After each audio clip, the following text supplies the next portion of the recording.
bem, mistura de gases ideais, que é o nosso tópico, ok? Então, nós falamos que nós temos a relação entre números de mols e massa, tá? Então, o número de mols é a massa sobre o mol, aqui de cada componente da mistura. Nós temos a análise gravimétrica, que é a análise de massa, tá? Então, a fração mássica de cada componente, a massa do componente dividido pela massa total da mistura, tá? E a soma das frações mássicas tem que ser igual a 1. Tá? Bom, nós temos aqui uma análise volumétrica ou análise molar, tá? Que a fração molar é o número de mols do componente sobre o número total de mols da mistura. E a soma da fração molar é igual a 1. Okay? Então, basicamente, tem esse detalhe. Tá? E aí, nós temos a massa molecular aparente, tá? Que ela pode ser calculada pela soma da fração molar de cada componente vezes o mol de cada componente. Okay? Então, nós fizemos o exemplo 0.0, que foi calcular o mol da mistura, o peso molecular aparente. Pode ser calculado dessa forma direto, tá? Isso aqui fizemos na aula passada. Pode ser montado uma tabela, tá? Então, nós tínhamos dois componentes, o nitrogênio e o dióxido de carbono.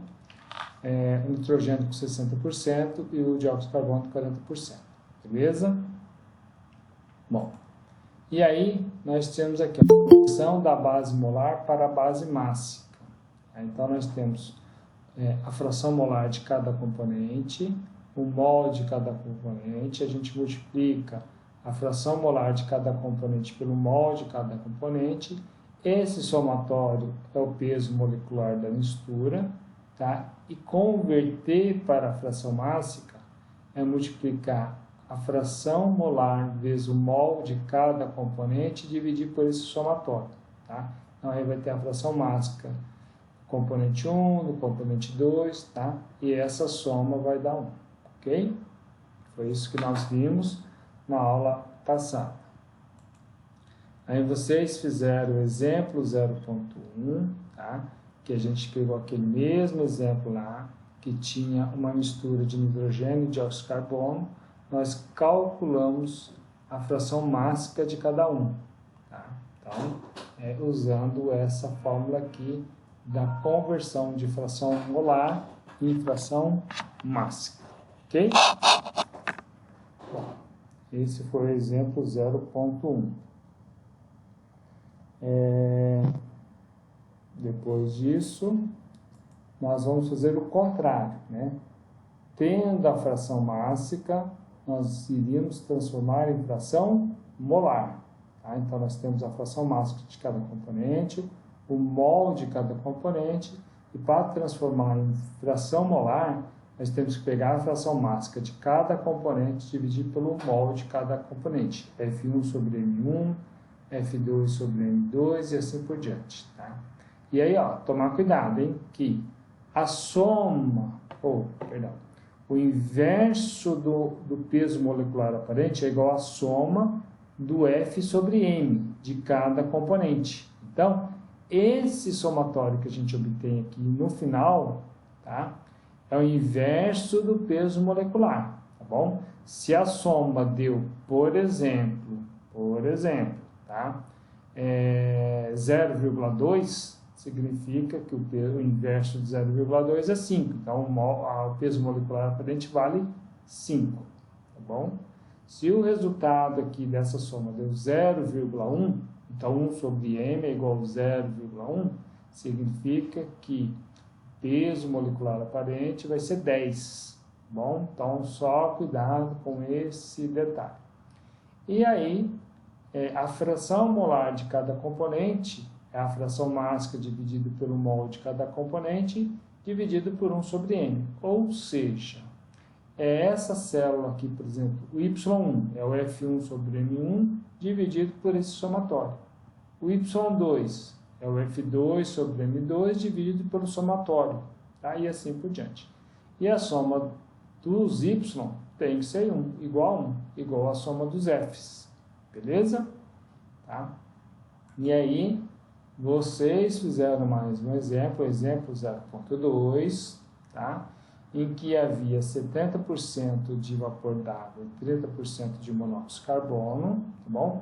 Em termos de, tinha de fração, 70% em termos de fração mássica, tinha um mol de cada um deles, ok?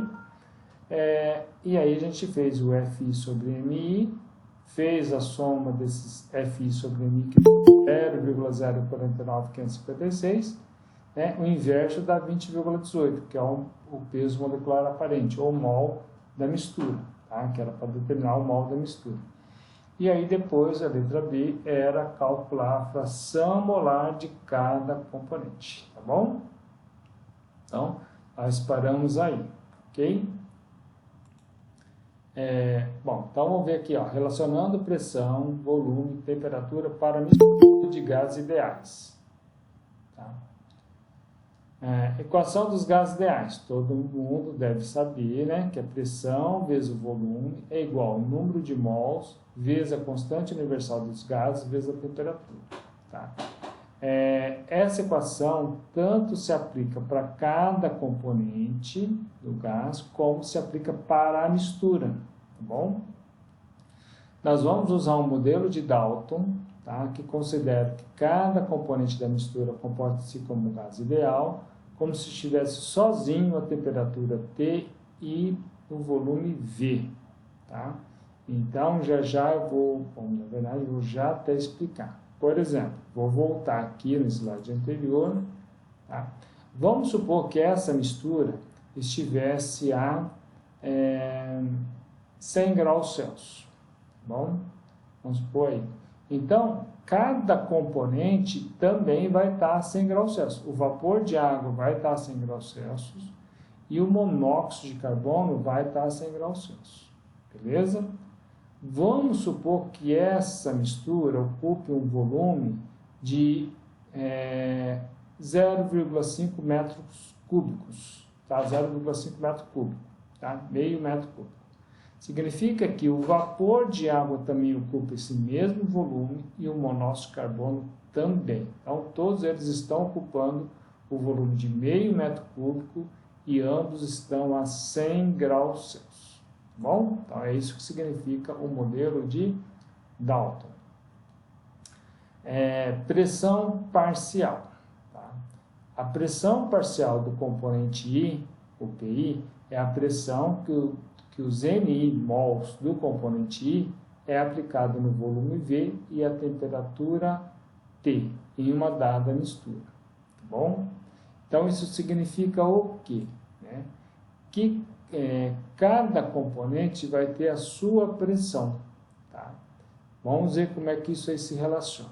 Tá? Então, ó, a pressão do componente I é a pressão PI, que é o número de mols desse componente, vezes o R barra, vezes a temperatura T, dividido pelo volume V, já que cada componente vai estar na mesma temperatura e volume da mistura.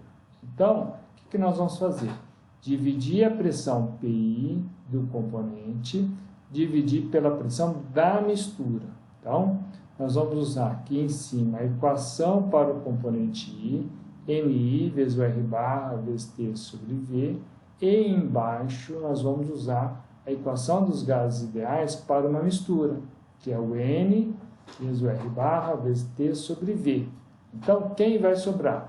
MI sobre M. E quem é MI sobre M? É o YI, tá? Que é a fração molar do componente.